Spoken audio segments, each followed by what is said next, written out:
xibaar yu wér te wóor ca tàng ba abonnez-vous pour ngeen di mën di jot suñuy vidéo. mbégte ak bànneex la ñuy am yéen ñi nga xam ne yéen ñuy topp ci chaîne bi di Buzz 221 HD di fi teewloo ay xibaar la ca gën a fës dañuy dal di dem foofu ca Abidjan ginnaaw 66e session ordinaire bu CEDEAO ba ñu doon amal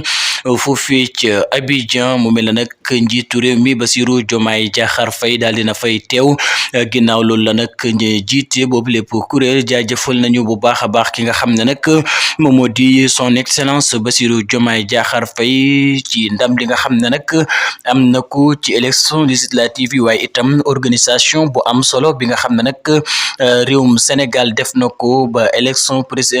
législative yi jaar ci yoon ñoo ngi ko ci sant bu baax a baax waaye itam lépp ànd ak li nga xam ne nag moom moo di démocratie kon nag njiitu réew mi ba tey ma ngay gën a dox ngir lëkkale li nga xam ne nag moom moo di dëkki Afrique yi boole leen bu baax a baax bu ko defee nag ñu mën a ànd defar li nga xam ne nag moom moo di continent bu Afrique bile bi nga xam ne nag ñoo ko daal di bokk waaye itam bi nga xam ne ñun rek ñoo ko mën a defar ñun africain yi moom njiitu réew mi Bassirou Diomaye Diakhar Faye saa bu nekk ay tukkeem ci àdduna bi dafay daal di wax ne Afrique nañu boole kon nag yooyu lee jéego ki nga xam ne nag moo fi nekk njiitu réew Bassirou Diomaye Diakhar Faye saa bu nekk ma nga koy dëggal waaye itam di jox ay tànk jëm ca pour bëgg a gën a dooleel li nga xam ne nag moom moo di réewu Afrique yi ba tey ca CEDEAO bu ñu desee ci ministre de la justice bi nga xam ne nag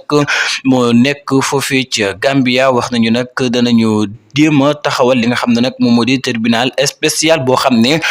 ca la ñu fas yéene atte ki nga xam ne nag moom moo di Yaya Gambia ci kirim ya nga xam ne nag